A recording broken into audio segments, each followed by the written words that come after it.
ঝাড়ফুঁক তাবিজ কবজ সম্পর্কে আমাদের আলোচনা চলছে। গত আলোচনায় এবং এর আগের আলোচনায়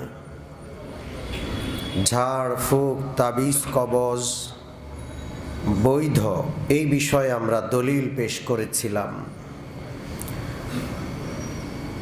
কয়েকটা শর্তে ঝাড়ফুঁক তাবিজ কবজ বৈধ। আল্লাহ রসুল সাল্লাল্লাহু আলাইহি ওয়াসাল্লাম ঝাড়ফুঁক করেছেন, আল্লাহ রসুলের সাহাবারা ঝাড়ফুঁক করেছেন, এমনকি বিনিময়ও নিয়েছেন। আল্লাহ রসুল তাবিজ লেখেন নাই, কারণ আল্লাহ রসুল লিখতে জানতেন না।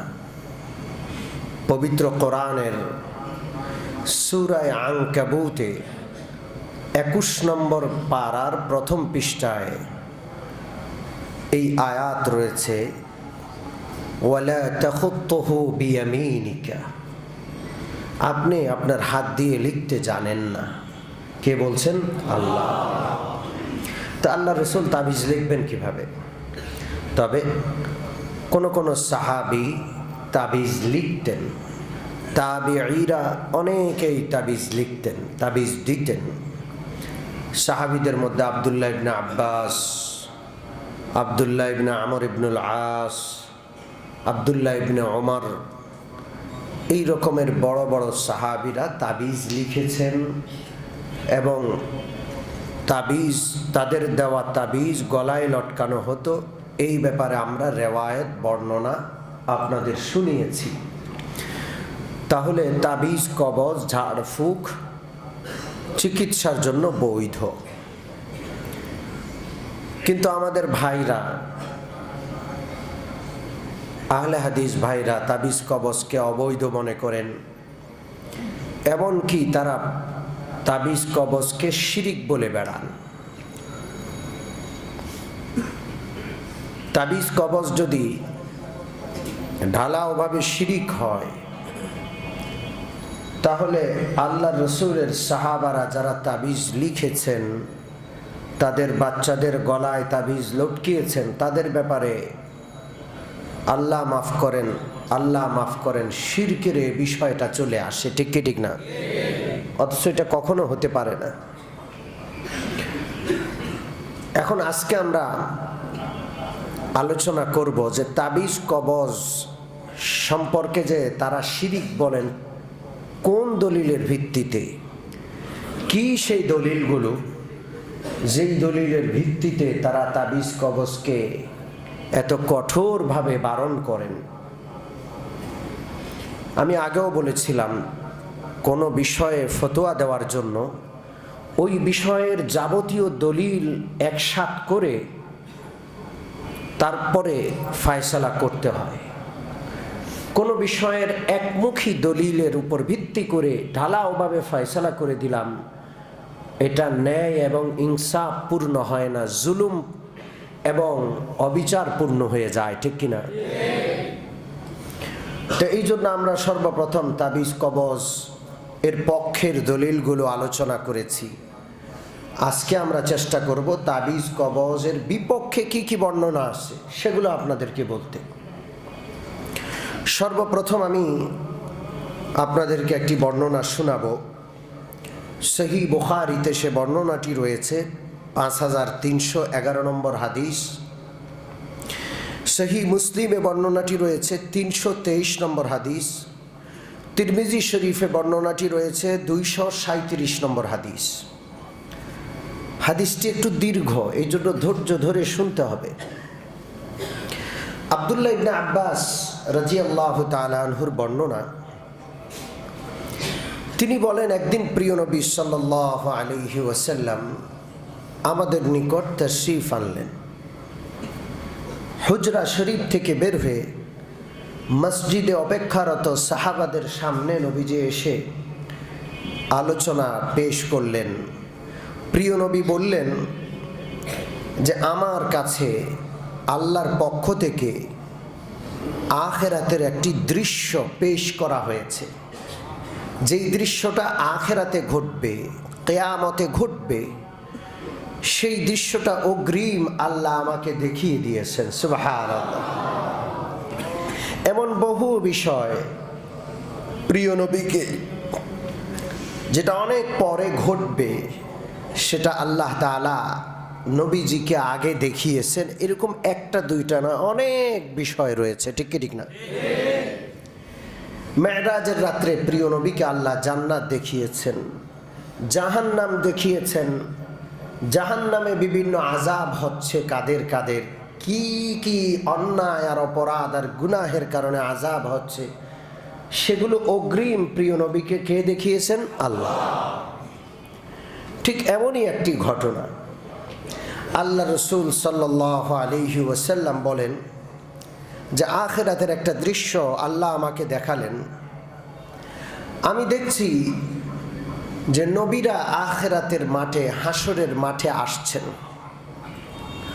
কোন কোন নবী এমন রয়েছেন যার সাথে একজন অনুসারী, একজন উম্মতি মাত্র। কোন কোন নবী এমন রয়েছেন যার সাথে দুইজন অনুসারী বা উম্মত রয়েছেন। কোন কোন নবী এমন রয়েছেন যার সাথে ছোট্ট একটি দল রয়েছে, তার উম্মতি। এত অল্প সংখ্যক উম্মত তাদের ছিল, এত অল্প সংখ্যক অনুসারী কোন কোন নবীরও ছিল। হঠাৎ করে আমি তাকিয়ে দেখলাম যে বিশাল বড় একটি দল আসছে, বড় একটি দল।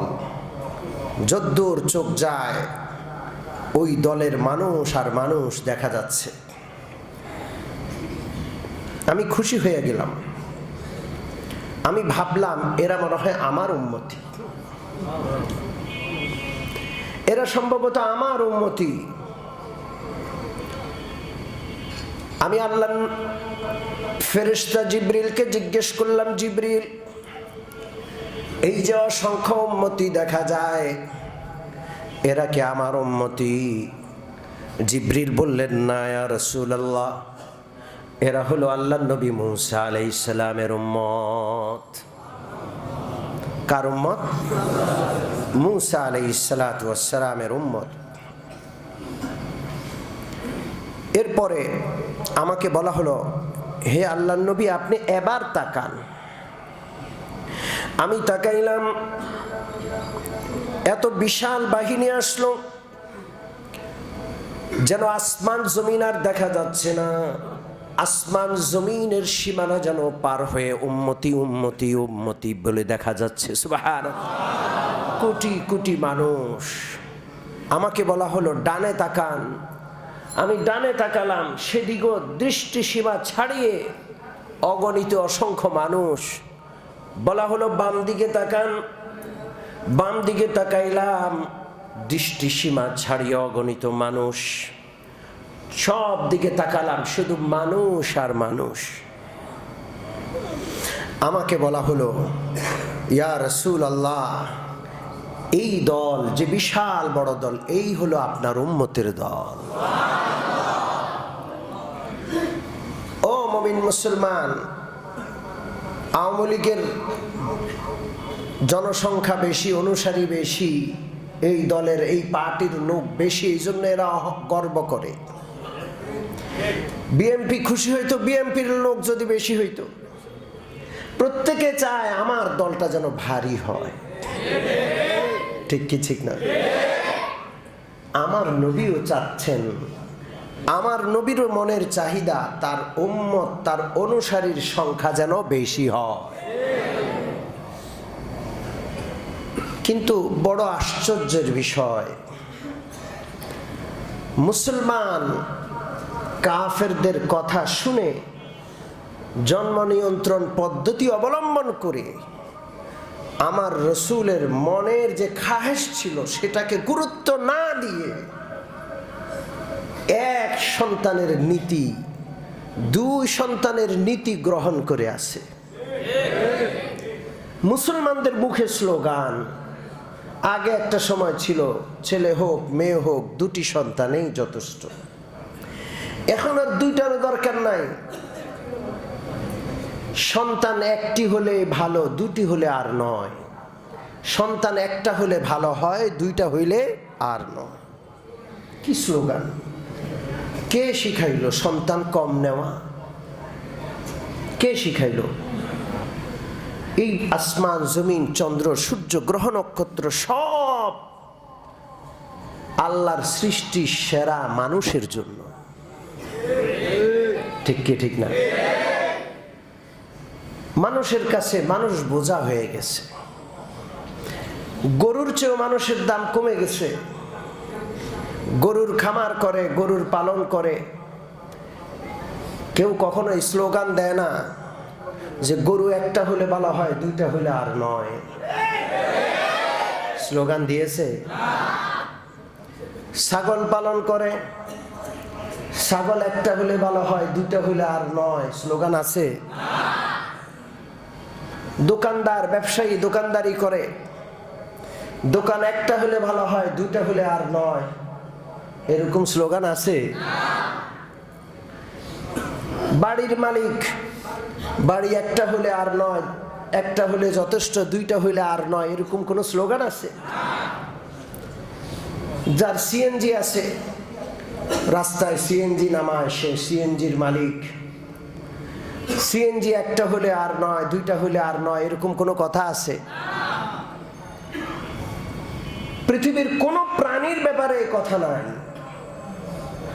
আরে কুত্তা, কুকুর, কুকুর, আপনি আশ্চর্য হবেন, কুকুরের অধিকার নিয়ে কাজ করে এরকম লোক এই দেশে আছে। জায়গায় জায়গায় কুকুর বেশি হইতো। আগে একটা সময় সিটি কর্পোরেশন কুকুর নিধন করে কুকুরের সংখ্যা নিয়ন্ত্রণ করত।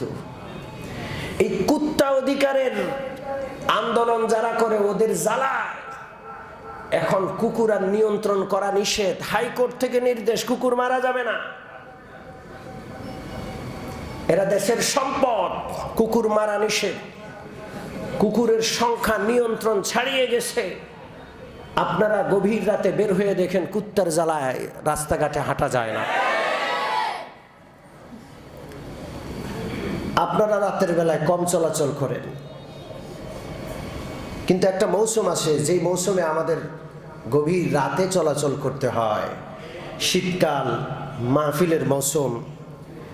বিভিন্ন এলাকায় মাহফিল করে ফিরতে ফিরতে আমাদের গভীর রাত হয়ে যায়। এই গভীর রাতে কুত্তাদের তাণ্ডবে আমরা অস্থির হয়ে যাই। গাড়ির ভিতরে গাড়ি চলছে, কুত্তার দল গাড়ি ধাওয়া করে। সত্যি সত্যি কথা, গাড়ি ধাওয়া করে এবং এমন ভাবে কুত্তার দল ধরে যেন কামড়িয়ে শেষ করে ফেলবে। ভয়ে আতঙ্কে কলিজা গলার কাছে এসে যায়। কুত্তার দোয়া পড়তে থাকে, আল্লাহ এই কুত্তাগুলোকে দমন করেন। সম্মানিত মুসল্লিয়ানে কেরাম, মানুষের দাম কুকুরের চেয়েও নামিয়ে ফেলেছে। মানুষের দাম গরু, ছাগল, পৃথিবীর অন্য অন্য প্রাণীর চেয়েও মানুষের দাম কমে গেছে। এমন তো হওয়ার কথা ছিল না। সবচেয়ে দামি সম্পদ মানুষ, সবচেয়ে দামি সম্পদ সন্তান। কোন মা বাবা সে যদি তার সন্তানগুলোকে সুসন্তান বানাতে পারে, যেহেতু মা বাবার মাধ্যমে এই সন্তানগুলো পৃথিবীতে এসছে, এই সন্তানগুলো যত ইবাদত করবে, যত সেজদা করবে, যত তেলাওয়াত করবে, মা বাবার জন্য সন্তানের সমস্ত ইবাদতগুলো সাদাকায়ে জারিয়া হবে।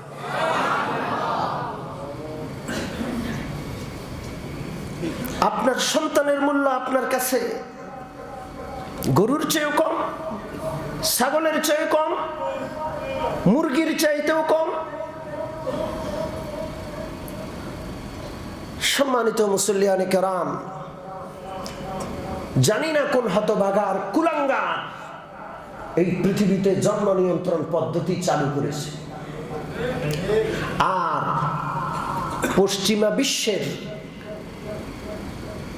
এই ট্যাবলেট মুসলমানরা খেয়ে মুসলমানরা এখন সন্তান নিতে রাজি না। সন্তানকে বোঝা মনে করে। কি মনে করে? সন্তানকে বোঝা মনে করে। আমার কথায় অনেকে হাসছেন, কারণ এত প্রচারণা সন্তান কম নেওয়ার ব্যাপারে হয়েছে যে এখন সন্তানের ব্যাপারে কথা বললে মানুষ লজ্জা পায়, হাসে। আমার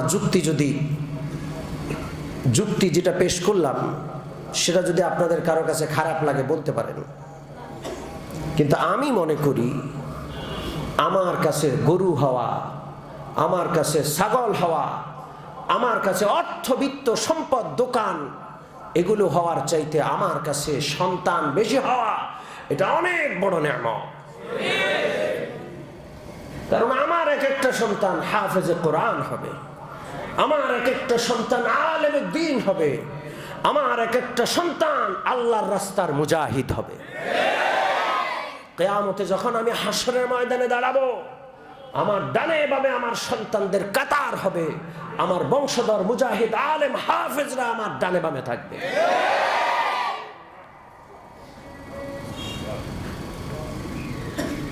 আল্লাহর রাসূল খুশি হবেন যে আমার উম্মতের সংখ্যা তোমরা বাড়িয়ে এনেছো। কে আমাদের শিখাইলো? কে মানুষকে পৃথিবীর বোঝা বানাইলো? গরু বোঝানা, ছাগল বোঝানা, কুকুর বোঝানা, মানুষ আশরাফুল মাখলুকাত এই পৃথিবীর বোঝা হয়ে গেল। কে এটা আমাদের বুঝাইলো? আল্লাহ রাব্বুল আলামিন বলছেন, ওয়ালা তাকতুলু আওলাদাকুম মিন ইমলাক নাহনু নারযুকুকুম ওয়া ইয়্যাহুম। তোমরা তোমাদের সন্তানদের হত্যা করো না অভাবের ভয়ে। কি খাবো, কি খাবে?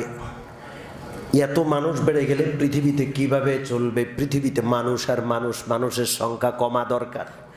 এই চিন্তা করে রিজিকের ভয়ে তোমরা সন্তান হত্যা করো না। নাহনু নারযুকুকুম ওয়া ইয়্যাহুম, আমি তোমাদেরকে রিজিক দেই, আমি তোমাদের সন্তানদেরকে রিজিক দেব।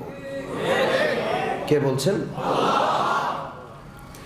জাহিলি যুগে সন্তান হত্যা করা হতো জিন্দা দাফন করে কবর করে। আর এখন সেই সন্তানকে ভ্রূণের মাধ্যমে ভ্রূণে হত্যা করে দেওয়া হচ্ছে। সেই সন্তানকে মায়ের পেটে আসার সুযোগই দেওয়া হচ্ছে না।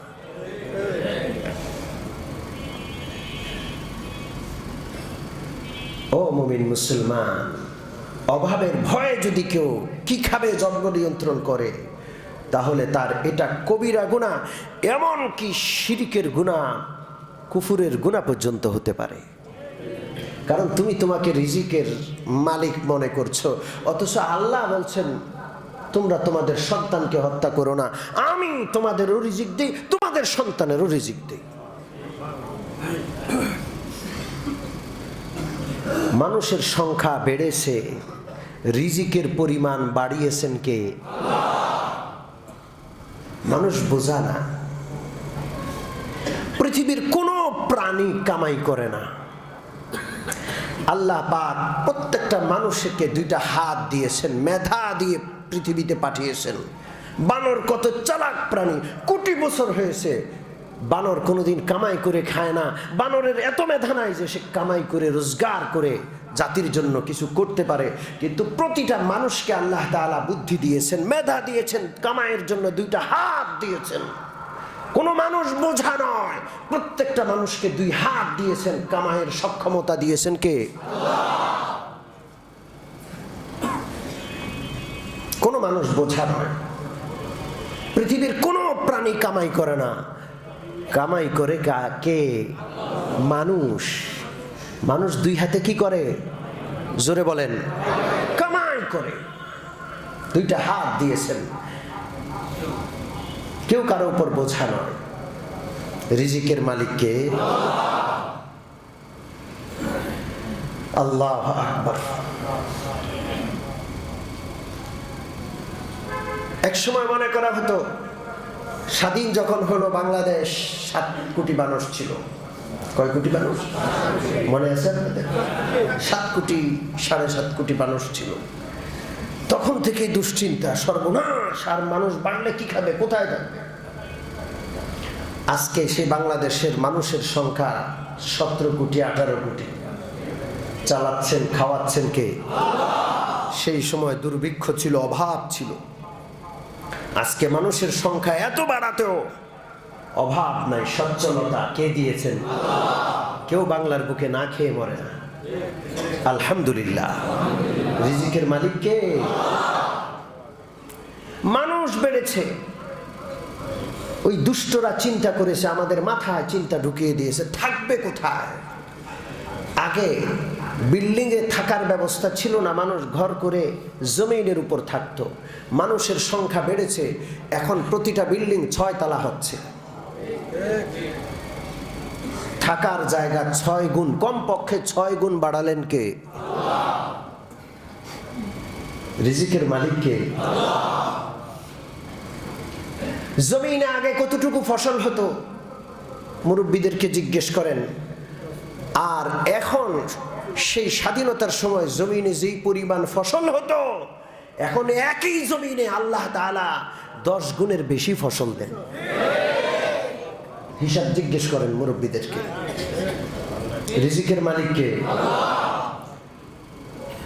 আপনারা বিশ্বাস করবেন, রিজিকের দুয়ার আল্লাহ খুলবেন, এটা আল্লাহর কথা, আল্লাহর রসুলের কথা। এত বরকত হবে রিজিকের।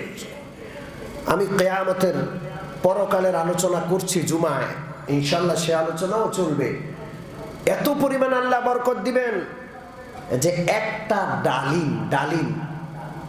ডালিমের যে খোসা, একটা ডালিম এখন এত বড় হয়, কিয়ামতের আগে একটা ডালিমের খোসা এত বড় হবে, এই ডালিমের খোসা একটা তাবু, একটা ঘরের ছাদ হবে।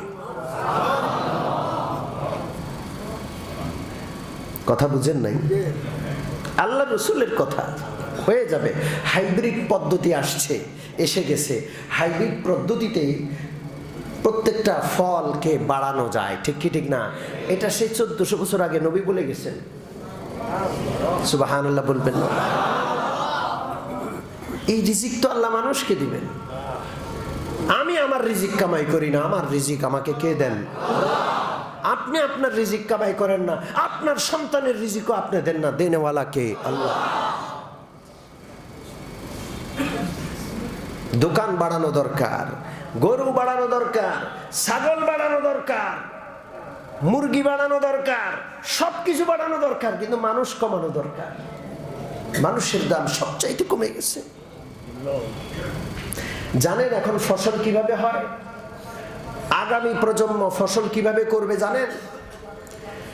এই জমিনের উপর শুধু ফসল করে খানতে হবে না, জমিনকে কয়েক তলা করবে, মাছা দিয়ে দিয়ে জমিনকে কয়েক তলা করে করে এক একটা জমিনের উপর বহুতল বিশিষ্ট ফলের ব্যবস্থা করা হবে। সামনে আসছে। এরপর জমিনের প্রয়োজন হবে না, পুকুরের উপর ফসল হবে। এমন বৈজ্ঞানিক পদ্ধতি আসছে। কিসের উপর ফসল হবে? নিচে মাছের চাষ হবে, পুকুরের উপর ফসল হবে। এখনই হচ্ছে। রিজিকের মালিক কে?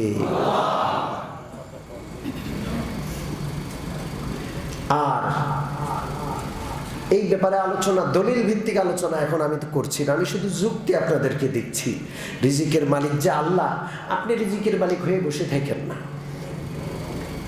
আর আমি এই সমস্যাটা গরিবের তুলনায় ধনী পরিবারে বেশি দেখি। আমি তো উত্তরায় থাকি, আমি বিষয়টা বেশি দেখি ধনীদের মধ্যে, যাদেরকে আল্লাহ অর্থ সম্পদ বেশি দিয়েছেন, যারা 5-7টা সন্তান হলেও সুন্দরভাবে ওদের পড়াশোনা করিয়ে মানুষ করতে পারত, সেই লোকগুলোই এমন রিজিকের ভয়ে ভীত, একটা সন্তানের বেশি নেয় না। এরপর কি হয়? কি হয় বলছি আপনাদের। আমি তো ইমাম, আমাদের কাছে মানুষ মুসিবতে পড়লে আসে, সুখের কথা বলে না। যখন কষ্টে পড়ে চতুর্দিকে অন্ধকার, তখন দৌড়ায় ইমাম সাহেবের কাছে আসে।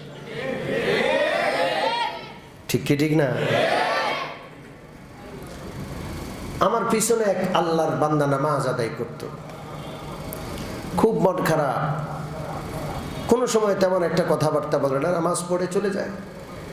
একদিন বসে আছে, কথা বলবে, সুযোগ দিলাম, সময় দিলাম।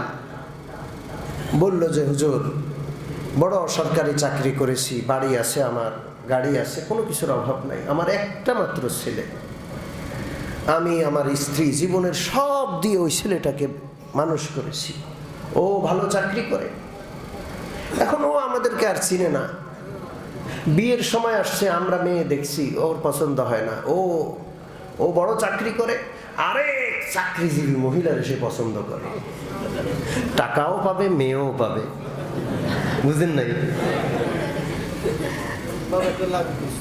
টাকাও পাবে, মেয়েও পাবে। মা বাবা চাচ্ছে যে আহারে আমরা বুড়ো হয়ে গেছি, পোলাটা সারাদিন অফিসে কাটায়, অন্তত আমাদের একমাত্র সন্তানের বউটা যদি ঘরে থাকে, এই বুড়া বয়সে আমরা একটা সাহারা পাবো, সঙ্গী পাবো, আমরা আদর যত্ন পাবো। কিন্তু একমাত্র ছেলে, এখন তার বাবা মার দরকার নাই, বাবা মা যে মেয়ে দেখায় পছন্দ হয় না, ও পছন্দ করেছে টাকাওয়ালা মেয়ে, টাকাও পাবে, মেয়েও পাবে। এই জন্য বাপের খুব মন খারাপ, কোনোভাবেই ছেলের কথা শোনানো যাচ্ছে না, বাপ মা বুঝে না, বলে যে আপনারা কি বুঝেন, দুনিয়ার কিছুই বুঝেন না এখনো।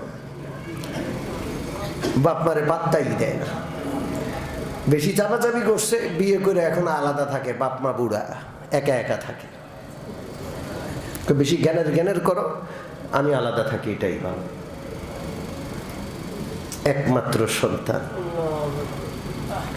এই দুঃখে এই কষ্টে আমার সেই মুসল্লি শেষ পর্যন্ত মারা গেল। সত্য ঘটনা, উত্তরার ঘটনা। আমার পিছনে নামাজ পড়তো, সবার আগে মসজিদে আসতো, সবার পরে মসজিদ থেকে বের হতো। ওই দুঃখ, ওই সন্তানের এই কষ্টে সে মারা গেল। কারণ তার সন্তান সারা জীবনের সাধনা মাত্র কয়জন, মরবে না কেন? কষ্ট দিছে সেই, সান্ত্বনা দেওয়ার তো কেউ নাই।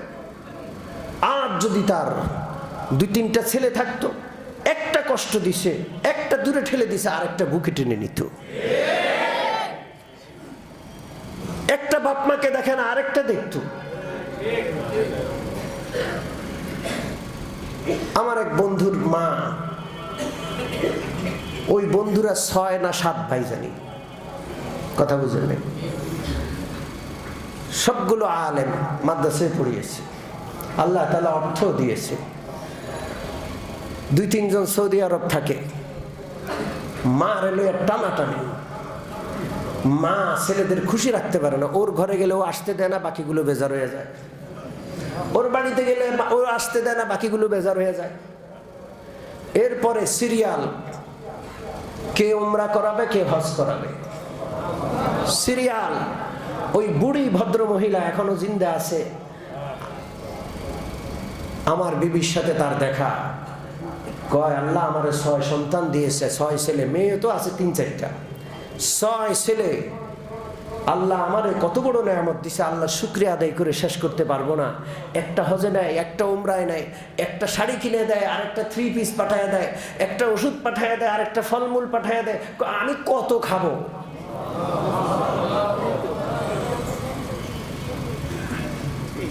কথা কি বুঝেন? মনে রাখেন। আচ্ছা, আরেকটা ঘটনা শুনে, বেশি শোনাবো না, অনেক আছে আমার ভান্ডারে এই সমস্ত আলোচনা, কিন্তু আমি আরেকটা শোনাবো। বিমান বাহিনীতে চাকরি করে আমার সেক্টরের মানুষ। কিসে চাকরি করে? উনি আবার একটা ছেলে একটা মেয়ে নিছে, যাক আল্লাহ তারে তাও বাঁচাইছে। ওনার একটা ছেলে, আমার এই আলোচনা লাইভ চলছে, এই আলোচনা দেশ বিদেশের মানুষ শুনছে, এটা আমার অভিজ্ঞতা। হয়তো আমি যার ঘটনা বলছি একজন তো মারাই গেছে, এখন যার ঘটনা বলবো হয়তো তিনিও শুনবেন বা তার আত্মীয়রা শুনবে। ওনার এক ছেলে এক মেয়ে, বিমান বাহিনীতে ভালো পোস্টে চাকরি করে।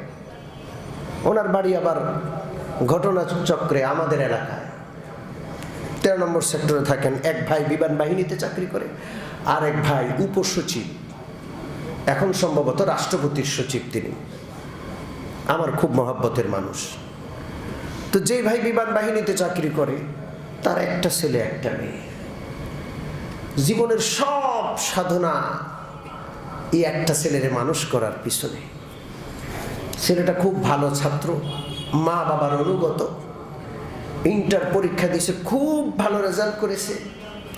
যেহেতু বাবা বিমান বাহিনীতে আছে, ছেলেকে সেনাবাহিনীতে আনার চেষ্টা করেছে। বাবার রেফারেন্সে ছেলে আলহামদুলিল্লাহ মেধাবী, সেনাবাহিনীতে খুব ভালো চাকরি পেয়েছে। এখন চাকরিতে জয়েন করবে, যোগ দিবে মাত্র, বেশি দেরি নাই, কয়েকদিন আর আছে।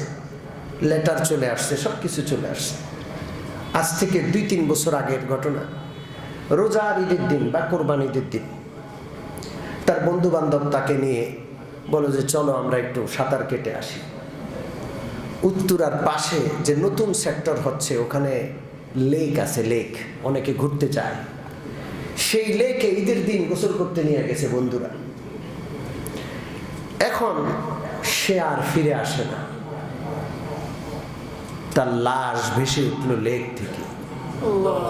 ওই ছেলের লাশ কি উঠলো? ভেসে উঠল লেক থেকে। হায় রে বাবার কাঁদন।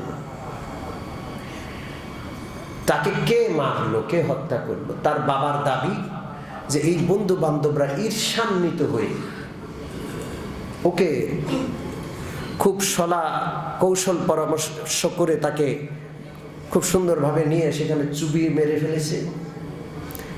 এটা হলো তার বাবার দাবি।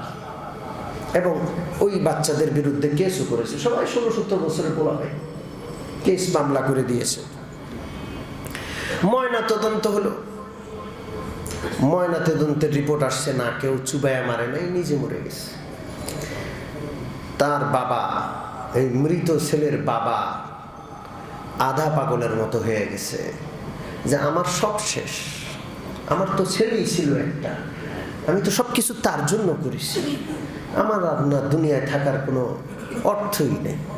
মানে সে যে কোনো সময় আত্মহত্যা করে, নিজে এত ব্যর্থ নিজেকে ভাবে যে কোনো সময় আত্মহত্যা করে মরেই যাবে সে।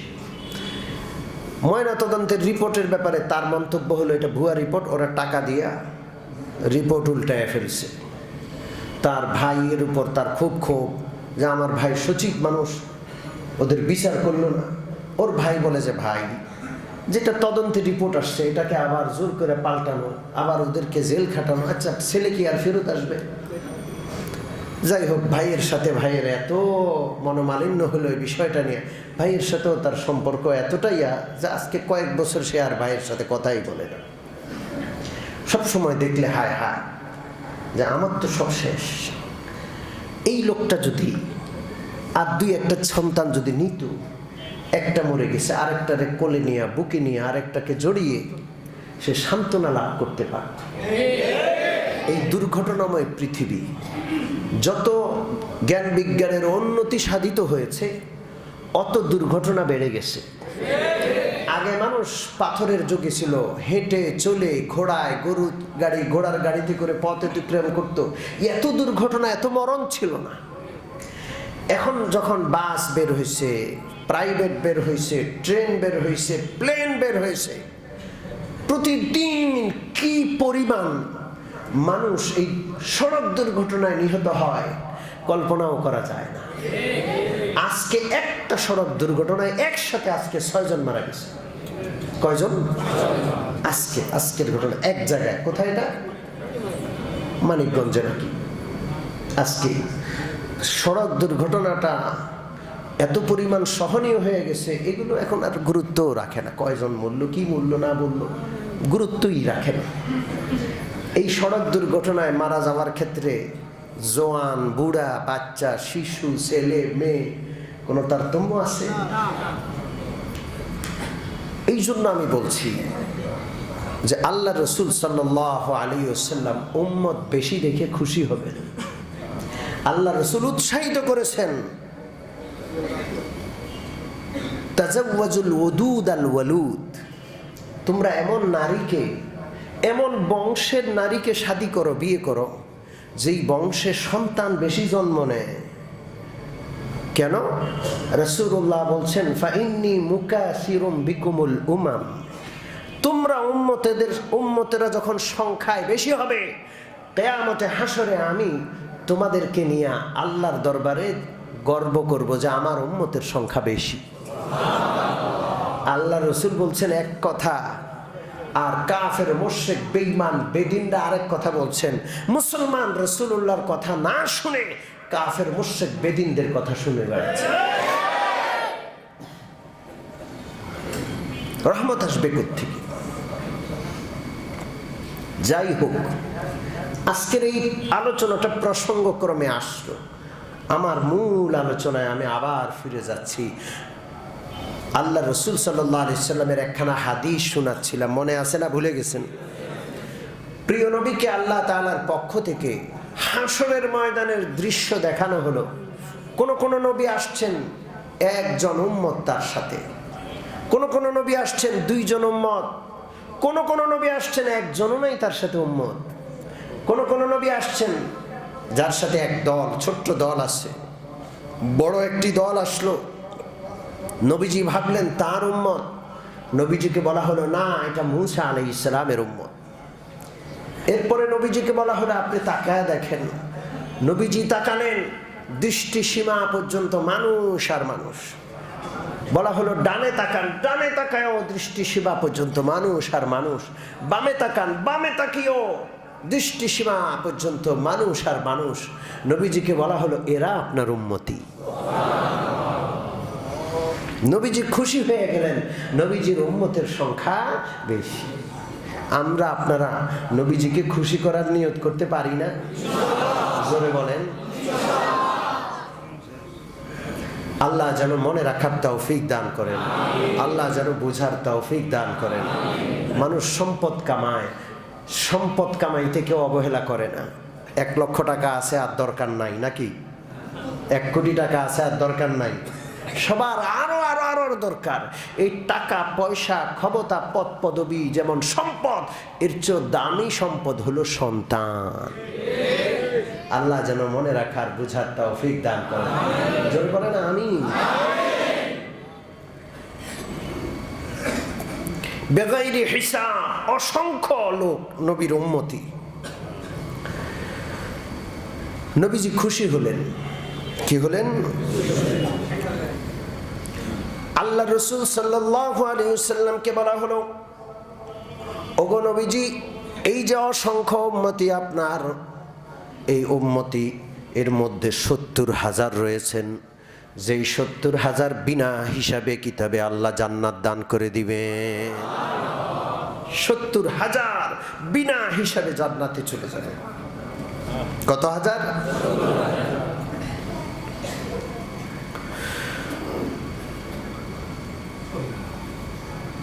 এই কথা বলার পর সাহাবায়ে কেরামের সেই মজলিস ভেঙে গেল।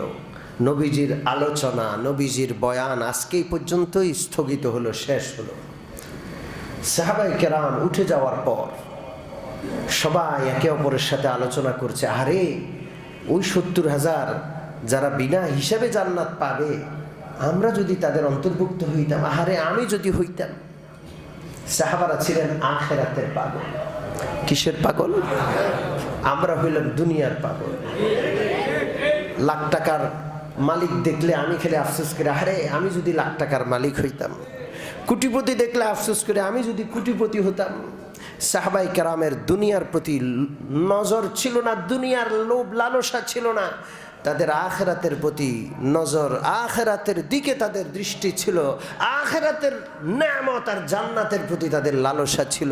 এই জন্য তারা আল্লাহ রাসূলের সেই মজলিস থেকে উঠে গিয়ে খালি আফসোস করছে, আরে আমি যদি ওই 70,000-এর ভিতরে হইতাম, আমিও যদি একজন হইতাম। এই আলোচনা চলছে সাহাবাদের মধ্যে, গুঞ্জন চলছে। যেখানে কয়েকজন একত্র হয় সেখানে সবার মধ্যে আলোচনা, আরে আমি যদি হইতাম, আমরা যদি হইতাম ওই 70,000-এর অন্তর্ভুক্ত। কথা বুঝেন নাই? হট কেক, কি বলে? হট। যে আজকের আলোচনার এটাই বিষয়বস্তু, সারা দেশের মানুষ এটা নিয়ে আলোচনা করছে। এখন সারা দেশের মানুষ, সরকার প্রধান থেকে নিয়ে সাধারণ মানুষ পর্যন্ত সবার মুখে ভাস্কর্য আর ভাস্কর্য। ঠিক কি ঠিক না?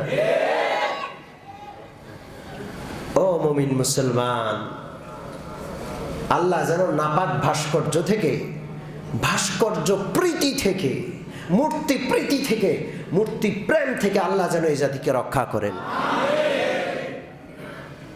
সেই সময় পুরা মদিনার প্রতিটা মানুষের, প্রতিটা পুরুষ আর নারীর মুখে মুখে ছিল, আহারে আমি যদি সে 70,000-এর একজন হইতাম।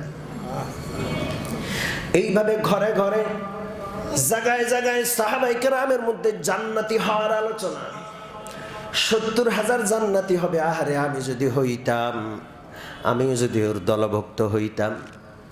এই আলোচনা চলতে চলতে সাহাবায়ে কেরামের মধ্যে আর একটা আলোচনা আসলো যে না, এই 70,000-এর অন্তর্ভুক্ত আমরা হতে পারবো না, কারণ আমরা শিরকে জন্মগ্রহণ করেছি, আমাদের জন্ম হয়েছে মুশরিকের ঘরে, আমরা জীবনের বড় একটা অংশ মুশরিক হিসাবে কাটাইছি, আমাদের জীবনের শুরু অংশটা ভালো যায় নাই।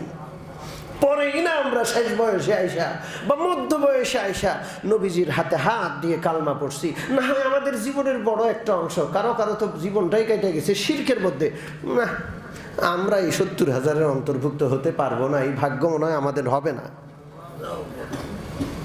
এক তো আশা জাগলো, আবার সাথে সাথে নৈরাশ্যের একটা ভাব আসলো যে আর না, আমরা এই 70,000-এর অন্তর্ভুক্ত হতে পারবো না।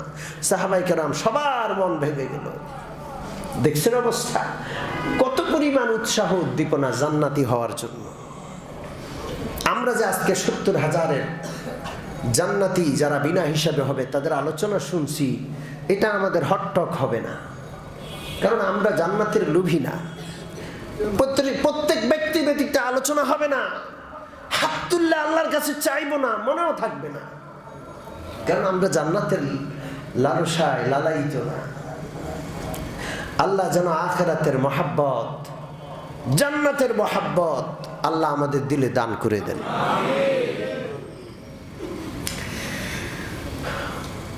তারা আবার একটা সিদ্ধান্ত মোটামুটি নিলেন, না আমরা না পারলেও, আমরা ওই 70,000-এর অন্তর্ভুক্ত না হতে পারলেও আমাদের সন্তানরা কিন্তু হতে পারে, কারণ এক তো হলো ওরা মুসলমানের ঘরে জন্মগ্রহণ করেছে, আমরা তো মুসলমান, ওরা জন্ম থেকেই মুসলমান, ওদের সেই ভাগ্যটা আছে, এবং রাসূলুল্লাহকে তারা দেখেছে, আমাদের ছোট্ট ছোট্ট বাচ্চাগুলো, অতএব ওরা এই 70,000-এর অন্তর্ভুক্ত হবে, আশা করা যায়।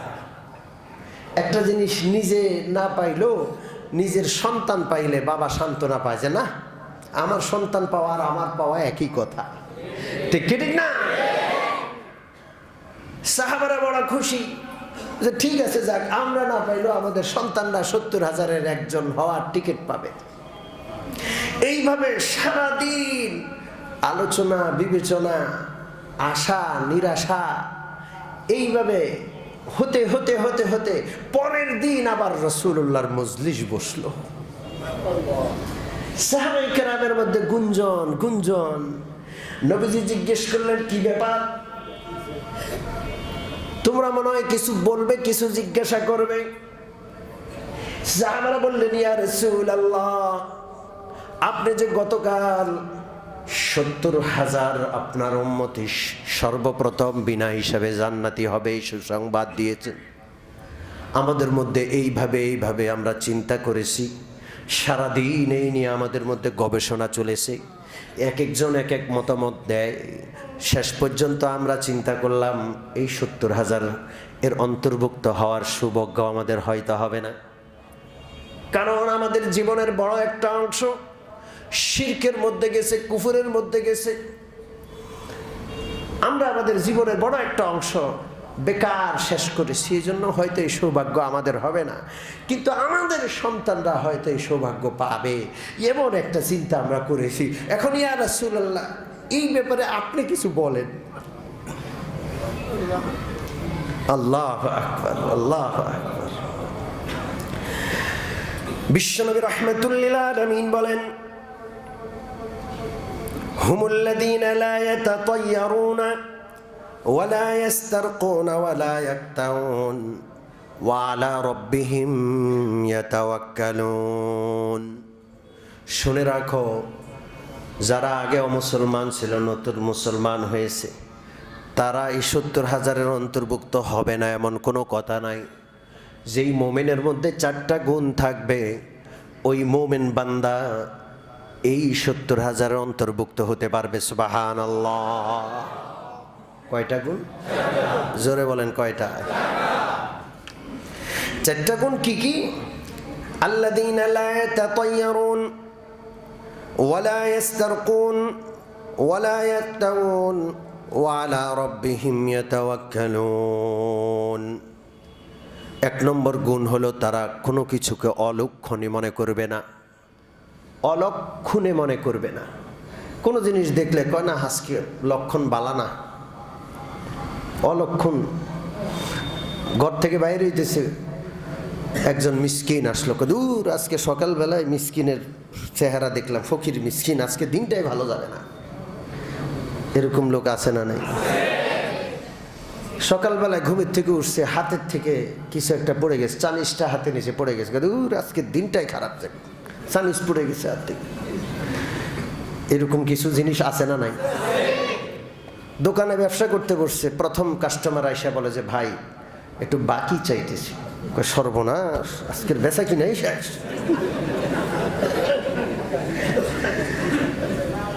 যে কোনো জিনিসকে অলক্ষণে মনে করা, ঠিক কি ঠিক না? ঘর থেকে বাইরে এসে দেখে যে শালিক পাখি জোড়া, 2টা শালিক পাখি বসে আছে। আমরা ছোটকালে শুনতাম, কয় আজকের দিনটা খালি মুসিবত আর বিপদে কাটবে, কারণ জোড়া শালিক দেখছে। কি দেখছে? জোড়া শালিক দেখছে। এরকম যে কোনো জিনিসকে কুলক্ষণে মনে না করবে যারা, কুলক্ষণে মনে না করবে যারা, 1 নম্বর গুণ। 2 নম্বর গুণ ওয়ালা ইয়াস্তারকুন। 2 নম্বর গুণ হলো যারা ঝাড় ফুঁক করবে না, তাবিজ তোমার করবে না। আমার আলোচনার বিষয়, যারা কি করবে না? ঝাড় ফুঁক করবে না, তাবিজ তোমার করবে না। এটার ব্যাখ্যা করতে হবে, বাকি এখানে আসছে সেটা আমি আপনাদের শোনালাম।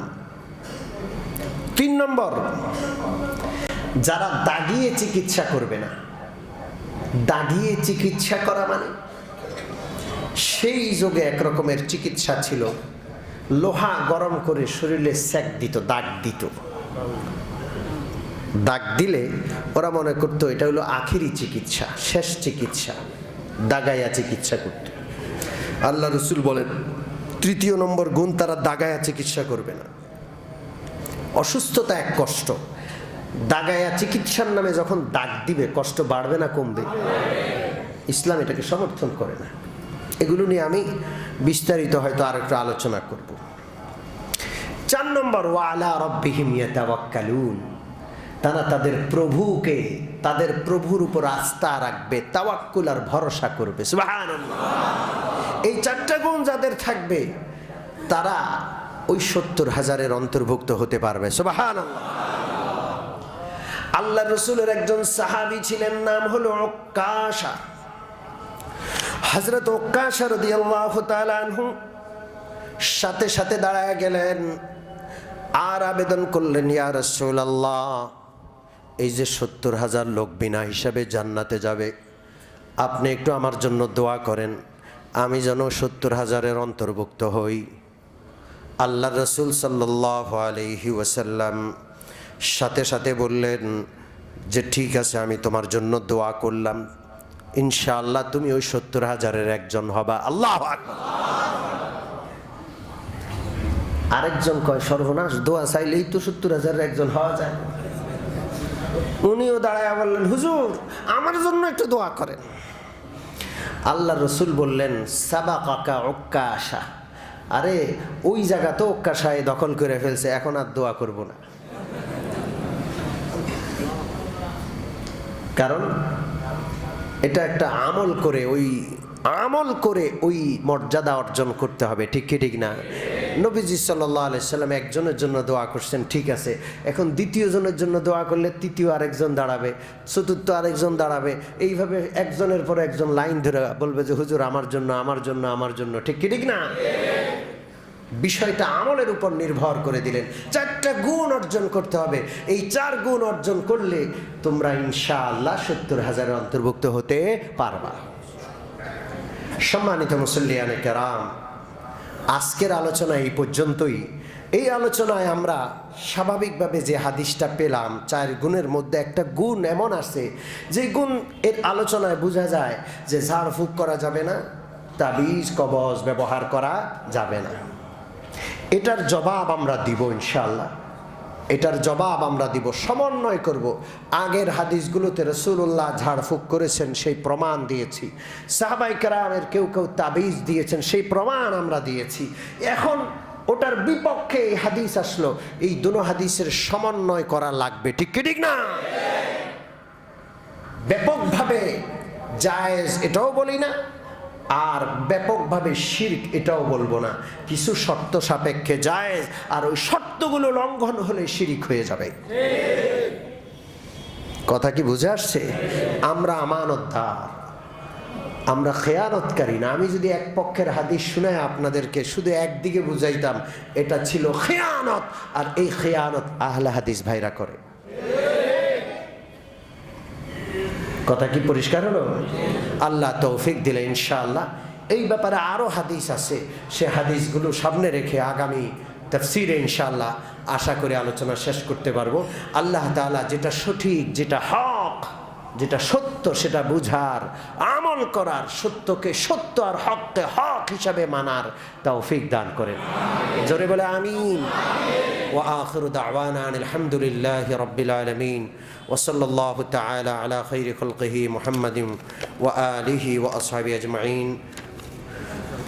দুই একটা প্রশ্ন আছে।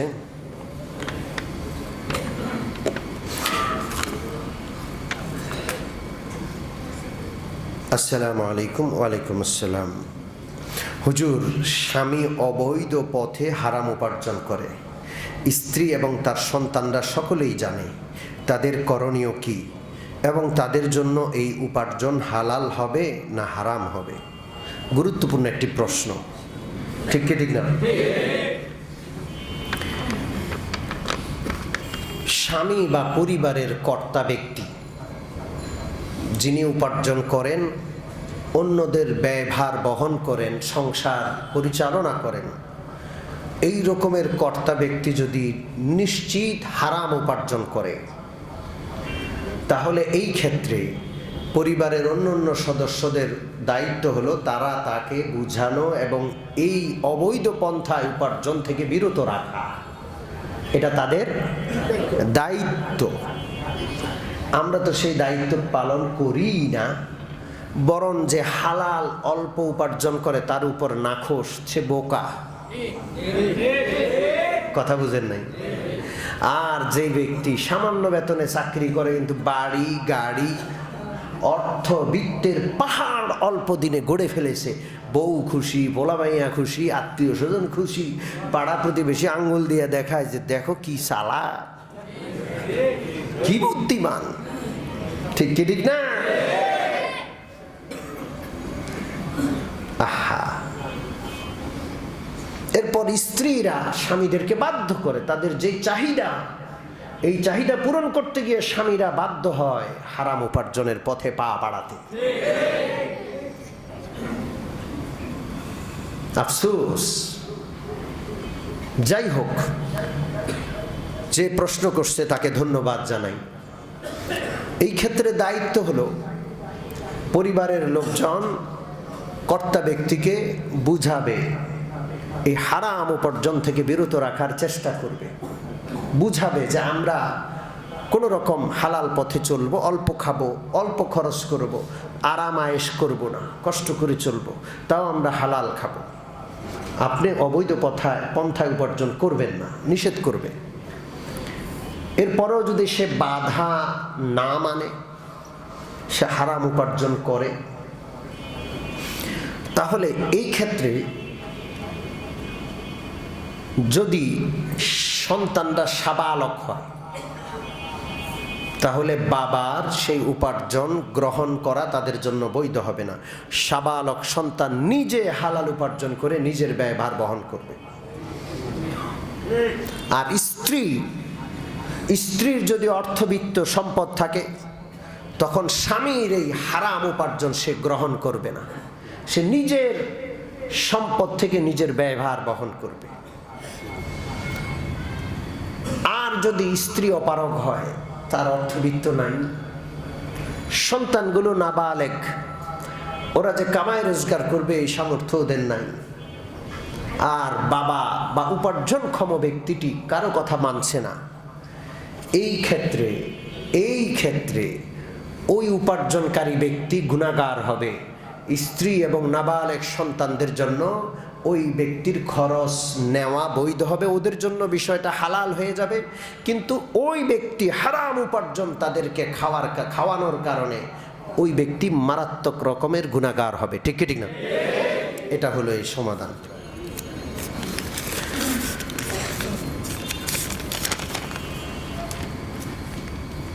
আসসালামু আলাইকুম। ওয়ালাইকুম আসসালাম। প্রশ্ন, আমরা জায়নামাজ কিনি, জায়নামাজে মক্কা শরীফের ছবি থাকলে নামাজ পড়া যাবে কি? সম্মানিত মুসল্লিয়ানে কেরাম, প্লেন জায়নামাজ কেনার চেষ্টা করব। মক্কা শরীফের, কাবা শরীফের ছবি যদি থাকে নামাজ হয়ে যাবে, কিন্তু এটা অপছন্দনীয় কাজ। মক্কা শরীফের ছবি আমাদের সামনে কেন থাকবে? কথা বুঝেন নাই?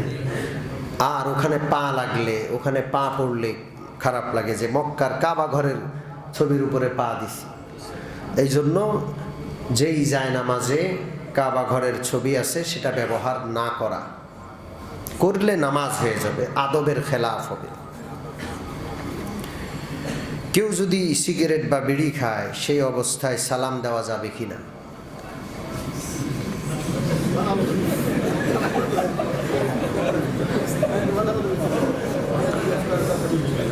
সম্মানিত মুসল্লিয়ানে কেরাম, সালাম দেওয়া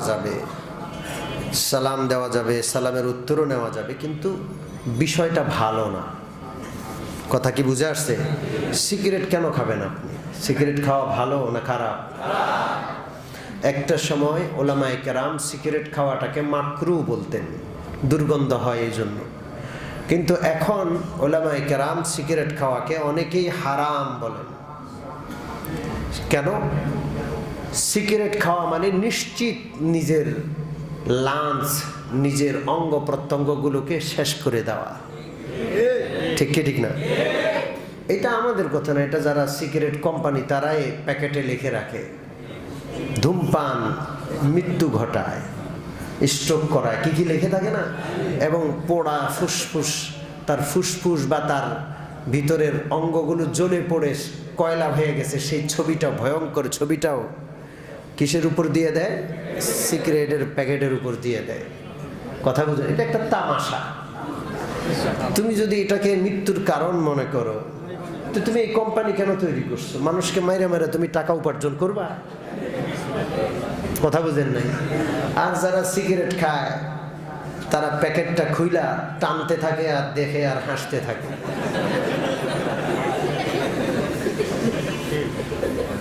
কি আশ্চর্য! মানুষের বিবেকের উপর আশ্চর্য হতে হয়। বুদ্ধি বিবেচনা মানুষের লোপ পেয়ে শেষ হয়ে গেছে, এটা দেখে হতাশ হতে হয়। যারা সিগারেট খায় ওদের বিবেক বুদ্ধি শেষ হয়ে যায়। কথা বুঝেন নাই? অনেক সময় বড় আশ্চর্য হই, আমাদের মতো মানুষ পাশে বসে আছে, ও সিগারেট খায় আর ধোঁয়া করে মুখ বাঁকা কইরা, ফু বাঁকা কইরা আমার মুখের দিকে মারে। এদের বিবেক বিবেচনা লোপ পাইয়া যায়। কথা বুঝেন নাই? আর সিগারেট খাওয়ার সবচেয়ে মজার জায়গা হলো বাথরুম। ওগুলোর এত বদ অভ্যাস, ওইটা যদি ওই সময় না খায় তো হাগাই ক্লিয়ার হয় না।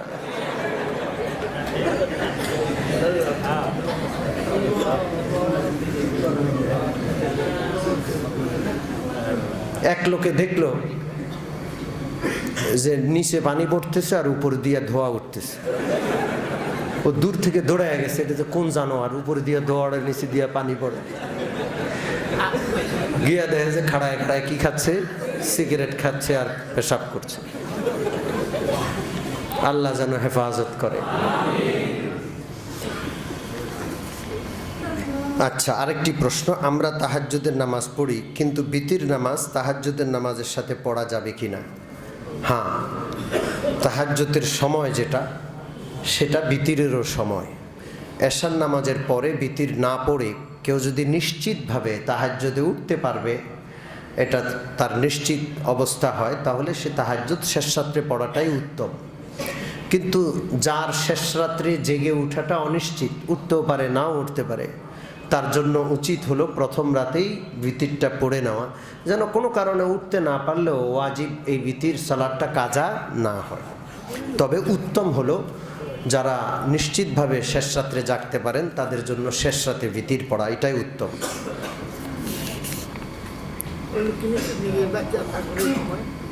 আরেকজন প্রশ্ন করছেন, জনাব শ্রদ্ধেয় আমার প্রিয় হুজুর, আসসালামু আলাইকুম, আপনার আজকের সাহসিকতাপূর্ণ সত্য বক্তব্য সবাইকে মুগ্ধ করেছে। নবাবগঞ্জবাসী আপনার মতো একজন খতিব সাহেবকে পেয়ে সত্যি গর্বিত। আলহামদুলিল্লাহ, আল্লাহ যেন আমাদেরকে হক কথা বলার, সত্য কথা বলার, সত্য আর হকের উপর অটল থাকার তৌফিক দান করেন। উনি কিছু ওনার আবেগের কথা লিখছেন, আরও কিছু লিখছেন।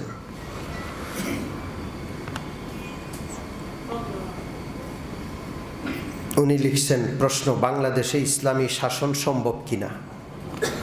অসম্ভব কেন হবে?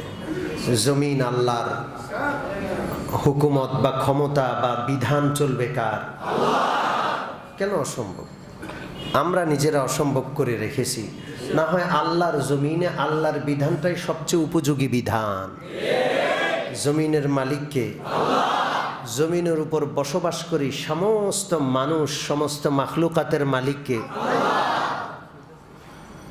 তো মালিক যিনি সব কিছুর, বানানে ওয়ালা যিনি সব কিছুর, ওই মালিকের বিধান সবচেয়ে উপযোগী, সবচেয়ে শান্তিপূর্ণ, ঠিক কি ঠিক না? এই জমিনে যদি আল্লাহর বিধান চালু হয়, মারামারি, হানাহানি, নিরাপত্তাহীনতা কোনো কিছু থাকবে না। এই পৃথিবী সাক্ষাৎ জান্নাতে পরিণত হবে। অসম্ভব কেন হবে? আমরা কুলাঙ্গার মুসলমানরা অসম্ভব করে রাখছি। কথা ঠিক কি ঠিক না? আরেকটা প্রশ্ন করছে, স্পেনে মুসলমানদের 800 বছর শাসন এবং কিভাবে পতন হয়েছিল সেটা যদি তুলে ধরতেন তাহলে আমরা উপকৃত হতাম।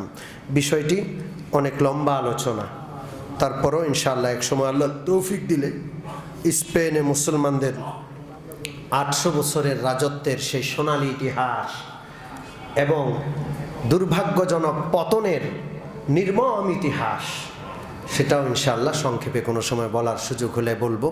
আল্লাহ যেন আমাদের সকলকে তৌফিক দান করেন। আলহামদুলিল্লাহ রাব্বিল